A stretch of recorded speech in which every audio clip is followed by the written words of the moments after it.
uvuga utyo gusa utavuga ibyo ari byo nawe.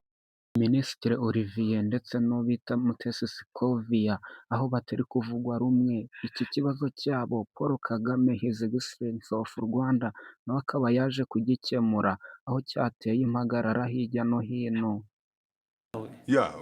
Muri aka kanya mu mbabarire n'izo urabivuga n'imbaraga ukagira ngo kuko hari substance. noneho Uyu musaza mubona muri sikirini hejuru, aho yaje kuvuga ibintu bitandukanye n'ibyo babaza, ndetse ahamya yuko ndetse anashinja Scovia ko ariwe ari mu makosa, akavuga ngo Scovia nasaba imbabazi. Gusa His Excellency yari ahari aravuga ati Scovia ntabwo ugomba gusaba imbabazi kuko nta kosa. Ushaka intambara z'ubusa kweri.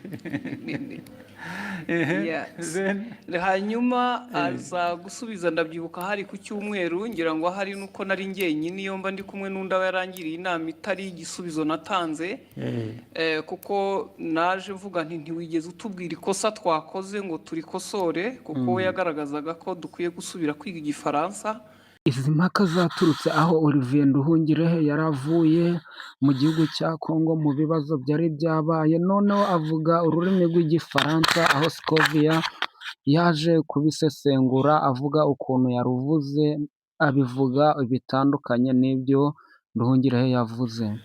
Kandi koko sinkizi, ariko abo dukorana bamwe baba bagiye. Scovia rero nawe imbere ya Excellency ndetse n'abandi bayobozi benshi ntabwo yabashije kwishyira hejuru, ahubwo yaje kuvuga yuko koko ikosa ryemera, ndetse akaba anasaba imbabazi.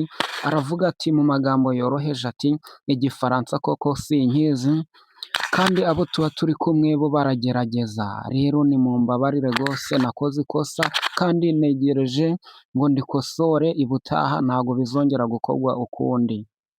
Paul Kagame yabagira inama ndetse ikibazo cyabo aragikemura, gusa yasize ababwiye ati nyaboneka turi mu Rwanda kandi u Rwanda dutegereje yuko rutera imbere, ni natwe tugomba kuruteza imbere. Rero ni ngombwa yuko tuva mu magambo ahubwo tugakora ibikorwa byubaka ndetse binateza imbere u Rwanda.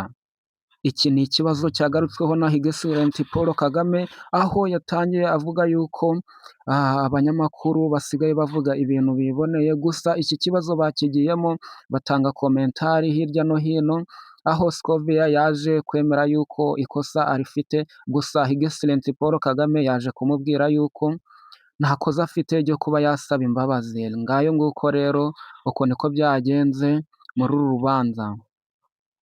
Iyi nyandiko mubona niyo Jean Paul yandikiye Mutesi Scovia ku rubuga rwa Twitter cyangwa se dusanzwe tuzi nka X, aho yasabaga Mutesi Scovia kuba yasesengura, yavuga neza ururimi rw'igifaransa.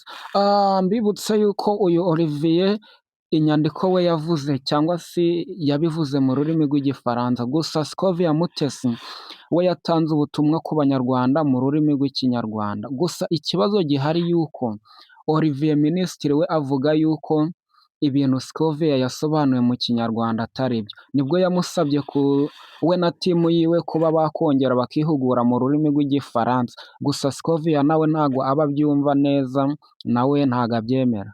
Murakoze, tuze guhurira mu yandi makuru mu kandi kanya.